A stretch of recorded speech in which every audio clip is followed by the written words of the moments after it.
Namalengke si Ange kanina ng mga ingredients para sa lulutuin natin today. Alam mo bang madami ka ng malulutong masasarap at healthy na ulam kahit on a budget?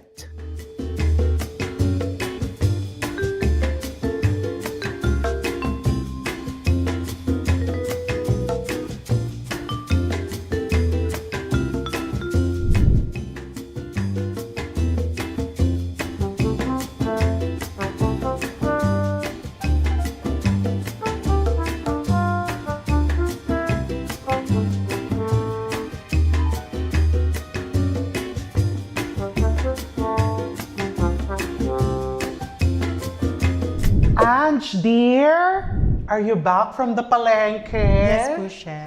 Hello! Ang ganda naman ng eco bag ni Ange. Bongga, ano yung mga pinamili mo? Mga gulay po, tokwa, din mga delata po. Nagkasya naman ang budget mo. Ako, Chef, medyo pamahal po ng pamahal ngayon. Yung mga bilihin po talaga. Talaga? Yes. Ikaw ba, minamahal ka niya lalo? Eto, ayan. O, diba? Bongga naman pala. Ang galing mamalengke ni Ange. O, kaya nga dapat, Ange, dahil pamahal ng pamahal ang mga ingredients, napaka-importante ng pagme-menu planning para alam mo na yung mga lulutuin mong recipes ay pasok sa budget. Siyempre, lahat ng lulutuin natin today, lalagyan ko ng aking favorite na Del Monte tomato sauce. Ito, hindi yan pwedeng mawala dito sa aking pantry. O, Ange, mag-miss and plus na tayo. So, for our first recipe, let's cook sarsyadong tokwa. So, igisa natin ang bawang at sibuyas. And then let's add in 250 grams of Del Monte Original Style Tomato Sauce. Water. Patis. Kalahating chicken bouillon cube. And black pepper. So let's simmer this for around 3 minutes. So ayan, after 3 minutes of simmering this, pwede na natin ilagay yung itlog. Okay, so let's just stir this quickly. Tapos ilagay na natin yung ating tokwa na pinrito po natin kanina until golden brown.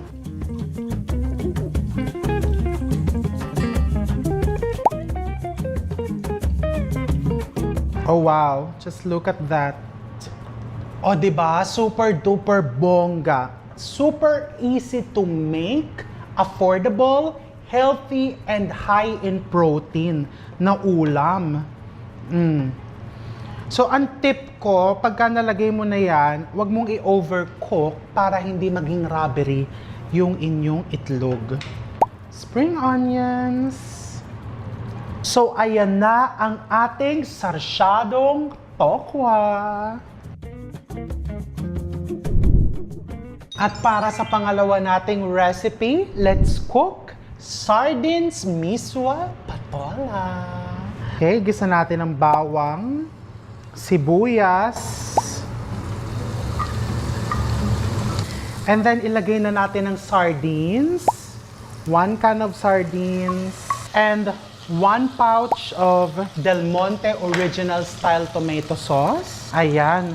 Kasi although may sabaw na yung sardines, adding the tomato sauce will make the sauce richer, thicker, and mas maumami. Water. 1 pirasong chicken bouillon cube. Black pepper. Okay, the patola. And then, the miswa.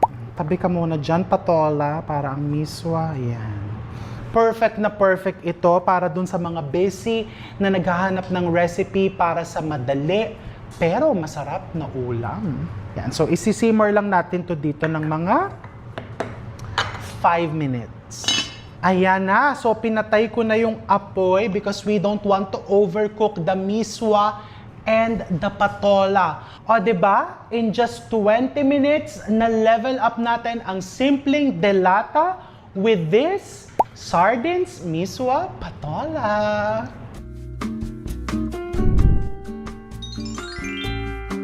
And for our third recipe, let's cook tuna burgers in tomato sauce. So, madaling-madali lang. So, meron ako ditong tuna in can na dinrain na natin. It's very important na madrain mo to mga 30 minutes. And ayan, piga-pigain mo to remove the excess juices. Ayan, so lagay mo dyan in a bowl. And then, the onions.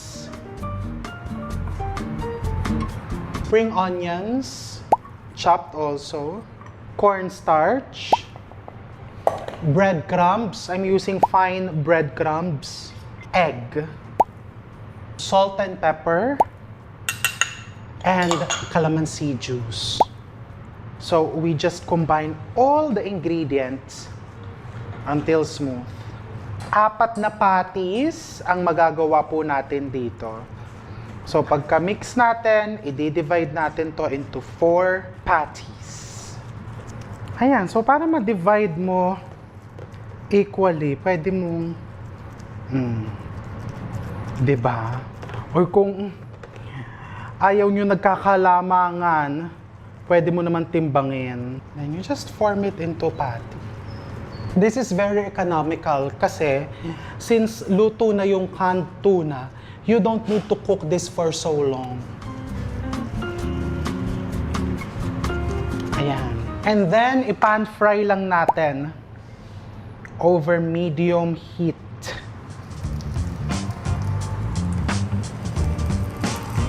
Just around 5 minutes, 3 to 5 minutes per side.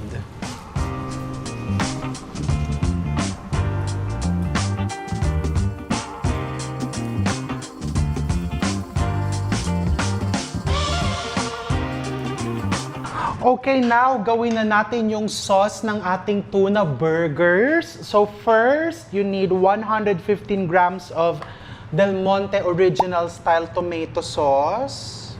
Very versatile talaga ito. Kaya naman most Filipino families meron ito sa kanilang pantry or kitchen. And then the sugar, Worcestershire sauce, soy sauce, butter, garlic, black pepper, and salt. Mix all together, and then we're going to simmer this for around 5 minutes. And eto na yung sauce for our tuna burger.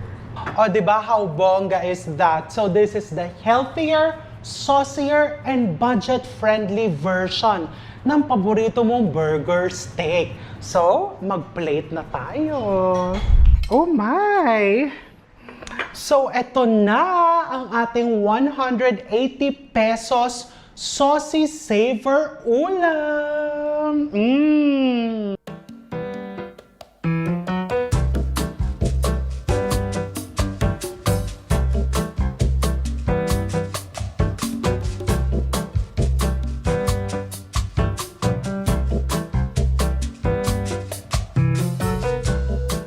Oh my gosh. Tikman na natin.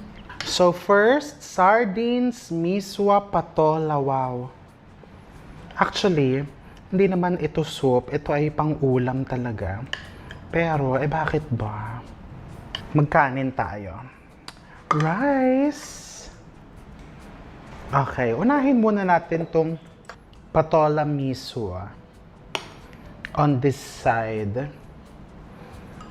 Sabihin mo ng pang-breakfast to. Kasi dito sa amin dati, ang breakfast is yung miswa. And ang sarap-sarap.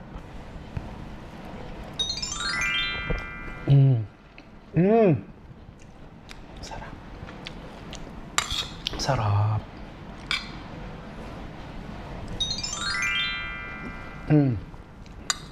Dito naman sa kabilang side, sarsyadong tokwa.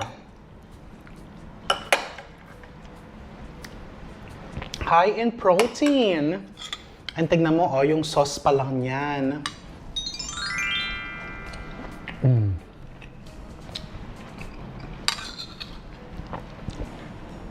So good. O, diba? Kahit naka-budget, hindi tinipid sa lasa. Masarap at saucy pa rin. Nag-enjoy ako, ha? Eto naman, last. Tuna burger in tomato sauce. Syempre, yung sauce niyan. Tikman natin. Tikman muna natin yung sauce with the rice.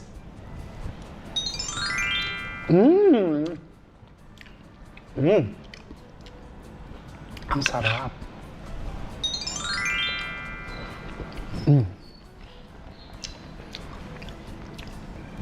Perfect yung combination ng tuna burger patty and the sauce. Ay nako, ang sarap.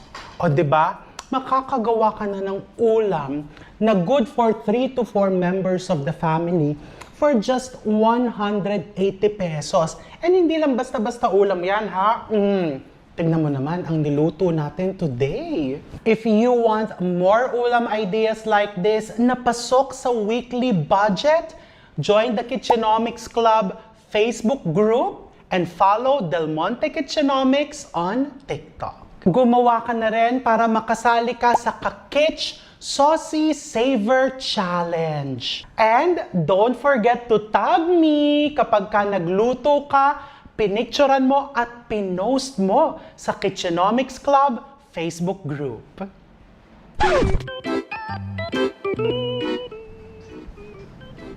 Tumikim na si Chef.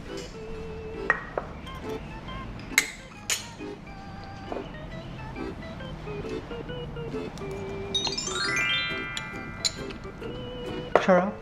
Ang ganda ng kanin. Ako nagsaing eh. Ang sarap. Ang sumapal.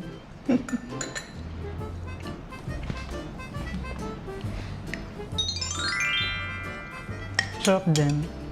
Malasa. Tara, kain tayo. Chef, mag-uwi ako. Ako naman na malengke.